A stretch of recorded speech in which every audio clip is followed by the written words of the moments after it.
In this tutorial, what I'm going to do is provide a resource to individuals who desire to improve their reading comprehension or they want to improve their writing.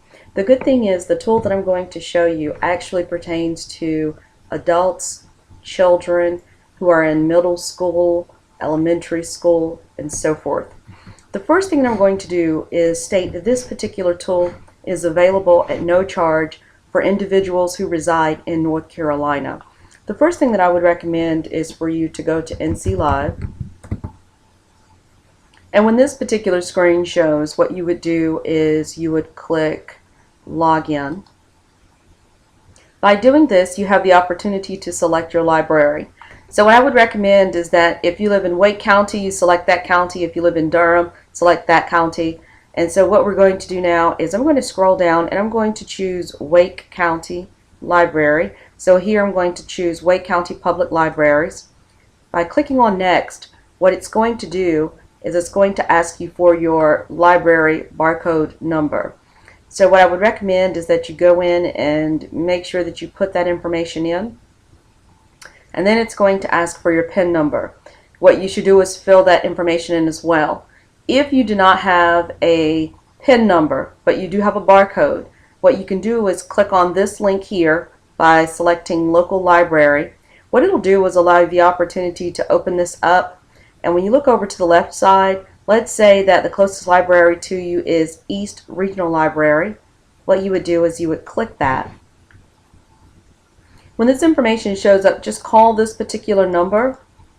And what you'll do is you'll tell them that you have a barcode number, but you'd like to add a PIN number, and they can help you with that information over the phone. If you're an individual who has not gotten a library card, you do need to visit your local library.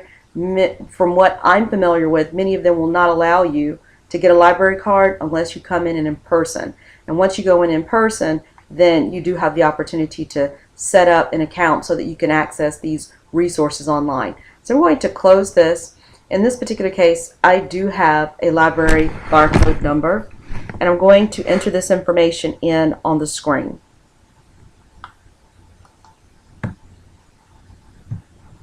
For you right now, what I'm going to do is pause this, and I've gone ahead and I've begun the process of accessing the resources inside of NC Live.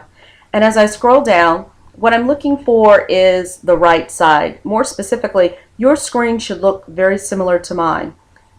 You will get this pop-up. If you find that you do need some help, you need to talk with someone, you can actually try to click the Chat Now button. I haven't had success with this in the past. I understand that this has gotten better. So I'm going to click on the X to close that out. But I'm going to scroll down in the middle. The feature that I'm looking for is going to be located under Career, Jobs, and Test Preparation. And so I'm going to click on that. By doing this, I'm going to move down until I see this area called Learning Express Library. When I click on that, it's going to access that particular resource. And if you do not have an account, I would recommend that you come up here to the top and click on Register. For me, I already have an account, so I would click on Login. If you click on Register, I found that it's typically an easy registration process. Please note that any area, any field that has an asterisk does mandate that you provide that information. So in this particular case, I'm going to click on X. I'm going to go back to my main screen. You'll notice that on the first screen, it does have user guides. If you're new to this particular section and you want additional information, I highly recommend that you click to review the tutorials that they may have available.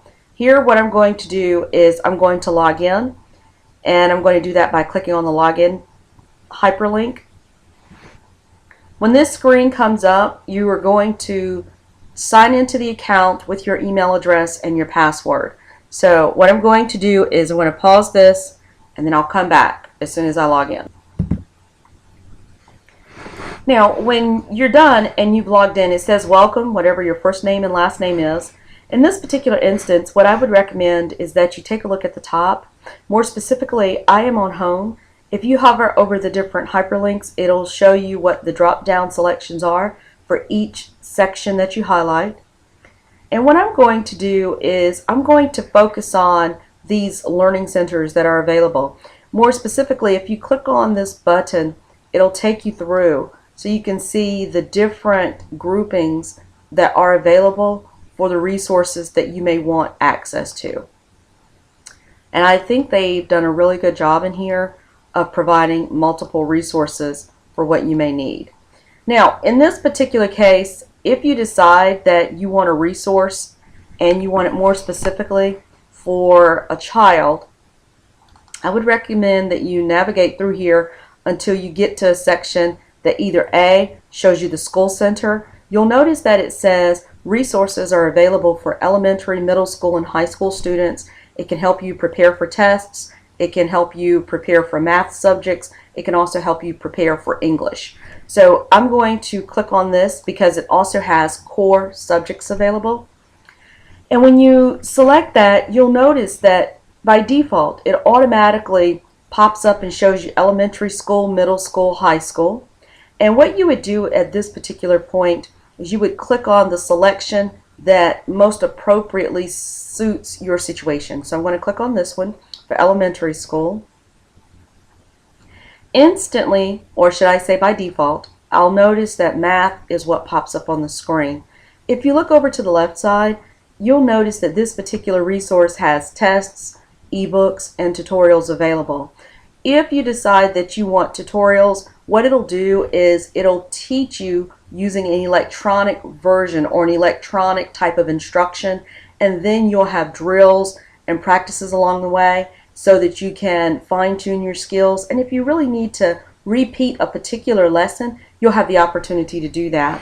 The second thing is if you really want to jump to tests, and if that's what you're really needing, then you do have the option of selecting tests. But for me, what I'm going to do is leave all of these selected by default. And on the left, I notice that math is selected as it shows up here.